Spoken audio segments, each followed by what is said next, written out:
आज हम बात करने वाले एक ऐसे शो की जो शुरू हुआ था as a reality show YouTube पर और आज वो एक कल्चरल फेनोमेनन बन चुका है। मैं बात कर रहा हूँ इंडियाज़ गॉट टैलेंट की। जब ये शो शुरू हुआ था तो शायद ही किसी ने सोचा होगा कि ये इतना बड़ा बन जाएगा। हर एपिसोड के millions of views, year and best shows list में फीचर और अब तो इसका ऐप भी रिलीज हो चुका है जो प्ले स्टोर और ऐप स्टोर चार्ट्स में टॉप पर है। पर सवाल यह है कि आखिर क्या है वो चीज़ जो इसको इतना पॉपुलर और हमारे पॉप कल्चर का हिस्सा बना देती है। चलो आज इसी के बारे में डिटेल में बात करते हैं। Do you think when a Divyang comes to our show, do we make fun of them or should we not make fun of them? Because I believe we should treat everyone equally. देखो, अगर वो आपके show पे आ रहे हैं, I feel they know what are they coming for. So I don't think कि it is wrong for you for making fun of them. अगर इतना ही ये बात है तो India's Got Talent के बदले टैलेंट पर चले। सबसे पहले ये शो वो बैरियर तोड़ देता है जो हमेशा से टैलेंट के नाम पर लगाया गया था। और हाँ भाई, ज़्यादातर रियलिटी शोज़ में एक क्राफ्ट को परफेक्ट करना ज़रूरी होता है और वो सही भी है, लेकिन इंडियाज़ गॉट टैलेंट में अगर आप में इतनी हिम्मत है कि आप स्टेज पर आ सकें, बस वही काफ़ी है। यहाँ परफेक्शन नहीं, क्यूरियोसिटी को सेलिब्रेट किया जाता है। यहाँ फिल्टर्स नहीं है, कोई भी चाहे किसी भी बैकग्राउंड से हो, जो भी स्टेज पर परफॉर्म कर सकता है उसको मौका है। और भाई यही तो वो फैक्टर है जिसने टिकटॉक और इंस्टाग्राम रील्स जैसे प्लेटफॉर्म को इतना पॉपुलर बनाया। उन्होंने आर्ट के गेट कीपर्स के एलिटिज़म को तोड़ा जो ये डिसाइड करते थे कि आर्ट सिर्फ एक स्पेसिफिक तरीके और कुछ चूजन लोग ही कर सकते हैं। लेकिन लेटेंट ये मानता है कि आर्ट सब्जेक्टिव है, कौन डिसाइड करेगा कि क्या क्लासी है और क्या नहीं। इस शो की एक्सेसिबिलिटी इसे इंडिया के सबसे डेमोक्रेटिक शोज़ में एक बनाती है, क्योंकि यहाँ पे लोग अपने टैलेंट को अपने फेवरेट पैनलिस्ट के सामने शोकेस कर सकते हैं या बस उनसे एक हाथ मिला सकते हैं। और भाई मासेस के लिए ये सब कुछ मीन करता है। कई लोगों के लिए स्टेज परफॉर्म करना, अपने डर को ओवरकम करना एक लाइफ चेंजिंग मोमेंट होता है और इसीलिए ये शो काम करता है।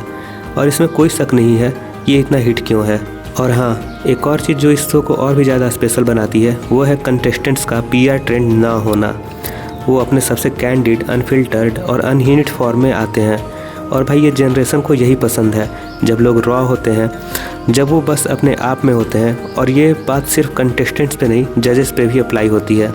जब समय रैना बादशाह के साथ ब्राउन रंग लिरिक्स कंट्रोवर्सी पे बात करते हैं तो ऑडियंस को पता है कि ये वो प्लेटफॉर्म है जहां वो सेलिब्रिटीज़ को उनके सबसे अनफिल्टर्ड फॉर्म में देख सकते हैं।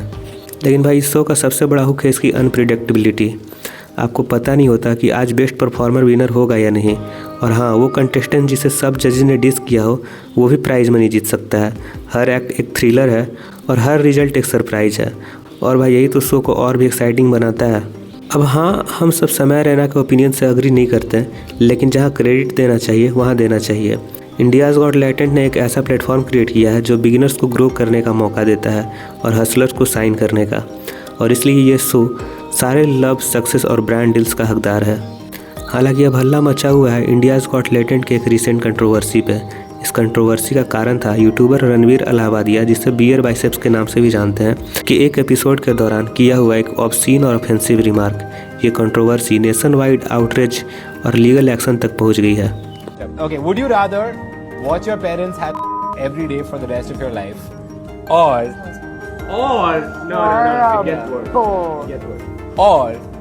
join in once to stop it?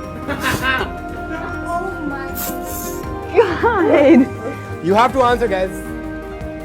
India's got talent के एक एपिसोड में रणवीर अलाहाबादिया ने एक कंटेस्टेंट से एक शॉकिंग क्वेश्चन पूछा था।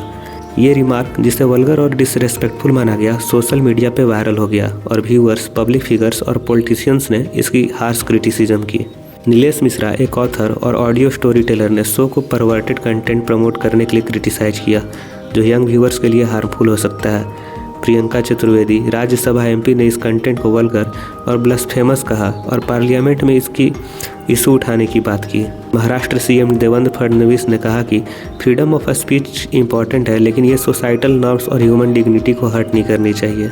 कंट्रोवर्सी लीगल बैटल तक पहुंच गई। रणवीर अलाहाबादिया, समय रैना और पैनलिस्ट आशीष चंचलानी और अपूर्वा मखीजा के खिलाफ भारतीय न्याय संहिता और IT एक्ट के सेक्शंस में FIR रजिस्टर की गई हैं, ऑब्सिनिटी प्रमोट करने के लिए और पब्लिक डिसेंसी को वायलेट करने के लिए। सेंट्रल गवर्नमेंट ने यूट्यूब को नोटिस दिया कि section 69A of the IT act के तहत कंट्रोवर्शियल एपिसोड को रिमूव करने का और वीडियो को डाउन कर दिया गया। रणवीर अलाहाबादिया ने सुप्रीम कोर्ट का रुख किया। मल्टीपल FIRs को कंसोलिडेट करने के लिए कोर्ट ने उसके रिमार्क्स को डर्टी और परवर्टेड कहा और उसको इंटरिम प्रोटेक्शन दी अरेस्ट से, लेकिन पासपोर्ट सरेंडर करने के लिए और इन्वेस्टिगेशन में कोऑपरेट करने को भी बोला। रणवीर अलाहाबादिया ने पब्लिक अपॉलजी इशू की, मानते हुए कि उसका कमेंट इनएप्रोप्रिएट और नॉट फनी था। उन्होंने कहा कि कॉमेडी मेरा फोर्टे नहीं है और मैं बस सॉरी कहना चाहता हूँ। समय रैना, जो कंट्रोवर्सी के वक्त यूएस में टूर पे थे, उन्होंने अपने चैनल से लेटेंट के सारे एपिसोड्स को हटा दिया और रिग्रेट एक्सप्रेस किया। उन्होंने कहा कि उनका सिर्फ इंटेंशन इंटरटेन करना था। सुप्रीम कोर्ट ने हियरिंग के दौरान कुछ क्रिटिकल ऑब्जर्वेशंस की। कोर्ट ने कमेंट्स को ऑब्सीन कहा और कहा कि यह परवर्टेड माइंड को रिफ्लेक्ट करता है जो सोसाइटी के लिए शेमफुल है। रणवीर को अरेस्ट से इंटरिम प्रोटेक्शन दी गई, लेकिन कोर्ट की परमिशन के बिना कंट्री छोड़ने को मनाही भी कर दी गई। कोर्ट ने कहा कि कंट्रोवर्शियल एपिसोड के बेसिस पर और FIR दर्ज नहीं किया जा सकता। कोर्ट ने गवर्नमेंट से कहा कि यूट्यूब जैसे प्लेटफॉर्म्स पर ऑब्सीन कंटेंट को रेगुलेट करे। अब एक इम्पॉर्टेंट क्वेश्चन ये उठता है कि क्या कॉमेडी और ऑब्ससेनिटी एक ही चीज़ है? क्या सिर्फ एक बोल्ड क्वेश्चन से पूरा शो प्रॉब्लमेटिक बन जाता है? ये पहली बार नहीं है जब एक कॉमेडियन या कंटेंट क्रिएटर को मोरालिटी के नाम पर सेंसर किया गया हो। कपिल शर्मा शो पे भी बहुत वल्गर ह्यूमर होता है, पर वो टीवी पे अलाउड है। शुरू होना था 4 बजे और फिर ये माँ बाप की कबड्डी देख के सो जाते हैं। मतलब स्टैंड अप कॉमेडियंस जैसे मुन्नवर फारिकी को भी कंट्रोवर्सी और लीगल एक्शंस फेस करने पड़े थे। पर क्या हम इस बात को इग्नोर कर सकते हैं कि कॉमेडी का काम रियल लाइफ एब्सर्डिटीज़ और अनकंफर्टेबल ट्रूथ्स को हाईलाइट करना भी होता है? अगर हम नेटफ्लिक्स या अमेजन प्राइम के पॉपुलर शोज को देखें तो उनमें भी एडल्ट ह्यूमर और डार्क कॉमेडी काफ़ी होती है, लेकिन सिर्फ एक यूट्यूब शो जो इंडिपेंडेंट क्रिएटर चला रहा है उसको टारगेट करना हिपोक्रेसी नहीं है। अगर मॉरल पॉलिसिंग इतनी ज़रूरी है तो हम सिर्फ यूट्यूब शो के पीछे ही क्यों पड़े हैं? सिनेमाज और टीवी शो में भी ऐसे जोक्स और कंटेंट रेगुलरली दिखाए जा रहे हैं। बिगर इशूज जैसे अनएम्प्लॉयमेंट, एजुकेशन क्राइसिस और रियल लाइफ क्राइम के ऊपर आउटरीच नहीं होता, लेकिन एक comedy show nation wide controversy बन जाती है। अगर आपको एक शो पसंद नहीं आता तो आप उसे इग्नोर या बाइकआउट कर सकते हैं, लेकिन हर चीज़ को बैन कल्चर का पार्ट बना देना ये कहीं ना कहीं फ्रीडम ऑफ स्पीच और क्रिएटिविटी लिबर्टी के अगेंस्ट है। समय रैना और इंडियाज़ गॉट टैलेंट एक फन क्रिएटिव एक्सपेरिमेंट था जो एक फ्रेश फॉर्मेट लेकर आया था। हाँ, कुछ चीज़ें ऑफेंसिव हो सकती हैं, लेकिन इसका पूरा एग्जिस्टेंस एक मिस्टेक नहीं था। अगर आप सिर्फ एक क्लिप देखकर आउटरीच हो गए हैं तो एक बार पूरा शो देखना ज़रूरी है। इंडियाज़ गॉट टैलेंट सिर्फ एक कंट्रोवर्सी नहीं बल्कि एक बड़ा डिस्कशन पॉइंट बन गया है। क्या फ्रीडम ऑफ स्पीच और क्रिएटिव लिबर्टी को रिस्पेक्ट करना चाहिए? क्या सोशल मीडिया आउटरीच किसी भी कंटेंट को टेक डाउन करवाने का पावर रखता है?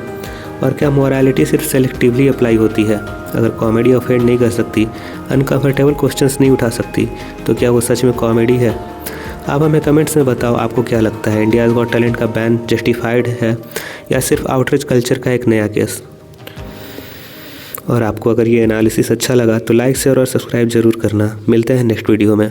आपको तो ये दिखाना चाहिए कि हम अपने कल्चर को कैसे प्रमोट करें, हमारे इंडियन कल्चर को बचा के रखिए और लोगों को मोटिवेट करिए